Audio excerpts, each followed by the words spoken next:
whistle and I'll come to you, my lad. From Ghost Stories of an Antiquary by M.R. James. I suppose you'll be getting away pretty soon now. Full term is over, Professor, said a person not in the story to the Professor of Ontography soon after they had sat down next to each other at a feast in the hospitable hall of St. James's College. The Professor was young, neat, and precise in speech. Yes, he said, my friends have been making me take up golf this term, and I mean to go to the East Coast, in point of fact to Burnstow. I dare say you know it, for a week or 10 days to improve my game. I hope to get off tomorrow. Oh, Parkins, said his neighbour on the other side, if you're going to Burnstow, I wish you would look at the site of the Templars' Preceptory, and let me know if you think it would be any good to have a dig there in the summer. It was, as you might suppose, a person of antiquarian pursuits who said this, but since he merely appears in this prologue, there is no need to give his entitlements. Certainly, said Parkins the Professor. If you will describe to me whereabouts the site is, I'll do my best to give you an idea of the lie of the land when I get back. Or I could write to you about it if you would tell me where you're likely to be. Don't trouble to do that, thanks. It's only that I'm thinking of taking my family in that direction in the long, and it occurred to me that, as very few of the English preceptories have ever been properly planned, I might have an opportunity of doing something useful on off days. The Professor rather sniffed at the idea that planning out a preceptory could be described as useful. His neighbour continued, the site, I doubt if there's anything showing above ground, must be quite close to the beach now. The sea has encroached tremendously, as you know, all along that bit of coast. I should think from the map that it must be about 3/4 of a mile from the Globe Inn at the north end of town. Where are you going to stay? Well, at the Globe Inn, as a matter of fact, said Parkins. I've engaged a room there. I couldn't get anywhere else. Most of the lodging houses are shut up in winter, it seems. And as it is, they tell me that the only room of any size I can have is really a double-bedded one, and they haven't a corner in which to store the other bed and so on. I must have a fairly large room, for I'm taking some books down and mean to do a bit of work, and though I don't quite fancy having an empty bed, not to speak of two, in what I may call for the time being my study, I suppose I can manage to rough it for the short time I shall be there. Do you call having an extra bed in your room roughing it, Parkins? Said a bluff person opposite. Look here, I shall come down and occupy it for a bit. It'll be company for you. The Professor quivered, but managed to laugh in a courteous manner. By all means, Rogers. There's nothing I should like better, but I'm afraid you will find it rather dull. You don't play golf, do you? No, thank heaven, said rude Mr. Rogers. Well, you see, when I'm not writing, I shall most likely be out on the links, and that, as I say, would be rather dull for you, I'm afraid. Oh, I don't know.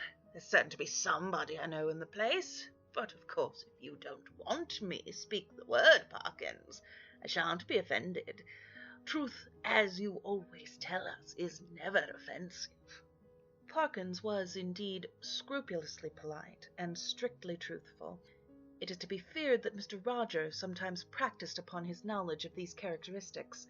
In Parkins' breast there was a conflict now raging, which for a moment or two did not allow him to answer. That interval being over, he said, Well, if you want the exact truth, Rogers, I was considering whether the room I speak of would really be large enough to accommodate us both comfortably, and also whether, mind, I shouldn't have said this if you hadn't pressed me, you would not constitute something in the nature of a hindrance to my work. Rogers laughed loudly. Well done, Parkins, he said. It's all right. I promise not to interrupt your work. Don't disturb yourself about that. No, I won't come if you don't want me. But I thought I should do so nicely to keep the ghosts off. Here he might have been said to wink and to nudge his next neighbour. Parkins might also have been seen to become pink. I beg pardon, Parkins, Rogers continued. I oughtn't to have said that. I forgot you don't like levity on these topics. Well, Parkins said. "As you have mentioned the matter, I freely own I do not like careless talk about what you call ghosts. A man in my position," he went on, raising his voice a little, "cannot, I find, be too careful about appearing to sanction the current beliefs on such subjects. As you know, Rogers, or as you ought to know, for I think I have never concealed my views—" "No, you have certainly not, old man," put in Rogers, sotto voce. "I hold that any semblance, any appearance of concession to the view that such things might exist is equivalent to a renunciation of all that I hold most sacred. But I'm afraid I've not succeeded in securing your attention." "Your undivided attention was what Dr. Blimmer actually said," Rogers interrupted, with every appearance of an earnest desire for accuracy. "But I beg your pardon, Parkins, I'm stopping you." "No, not at all," said Parkins. I don't remember Blimber. Perhaps he was before my time. But I needn't go on. I'm sure you know what I mean." Yes, said Rogers, rather hastily. "Just so. We'll go into it fully at Burnstow, or somewhere." In repeating the above dialogue, I have tried to give the impression which it made on me that Parkins was something of an old woman, rather hen-like, perhaps, in his little ways, totally destitute, alas, of the sense of humour, but at the same time dauntless and sincere in his convictions, and a man deserving of the greatest respect. Whether or not the reader has gathered so much, that was the character which Parkins had. On the following day, Parkins did, as he had hoped, succeed in getting away from his college, and in arriving at Burnstow. He was made welcome at the Globe Inn, and was safely installed in the large double-bedded room of which we have heard, and was able, before retiring to rest, to arrange his materials for work in apple-pie order upon a commodious table which occupied the outer end of the room, and was surrounded on 3 sides by windows looking out seaward. That is to say, the central window looked straight out to sea, and those on the left and right commanded prospects along the shore to the north and south, respectively. On the south you saw the village of Burnstow. On the north no houses were to be seen, but only the beach and the low cliff backing it. Immediately in front was a strip, not considerable, of rough grass, dotted with old anchors, capstans, and so forth, and then a broad path, then the beach. Whatever may have been the original distance between the Globe Inn and the sea, not more than 60 yards now separated them. The rest of the population of the inn was, of course, a golfing one, and included a few elements that call for special description. The most conspicuous figure was, perhaps, that of an ancien militaire, secretary of a London club, and possessed of a voice of incredible strength, and of views of a pronouncedly Protestant type. These were apt to find utterance after his attendance upon the ministrations of the vicar, an estimable man with inclinations toward a picturesque ritual, which he gallantly kept down, as far as he could, out of deference to East Anglian tradition. Professor Parkins, one of whose principal characteristics was pluck, spent the greater part of the day following his arrival at Burnstow in what he called improving his game, in company with this Colonel Wilson. And during the afternoon, whether the process of improvement were to blame or not, I'm not sure, the Colonel's demeanour assumed a colouring so lurid that even Parkins jibed at the thought of walking home with him from the links. He determined, after a short and furtive look at the bristling moustache and those incarnadine features, that it would be wiser to allow the influences of tea and tobacco to do what they could with the Colonel before the dinner hour should render a meeting inevitable. "I might walk home tonight along the beach," he reflected. "Yes, and take a look, there will be light enough for that, at the ruins which Disney was talking. I don't exactly know where they are, by the way, but I expect I can hardly help stumbling on them."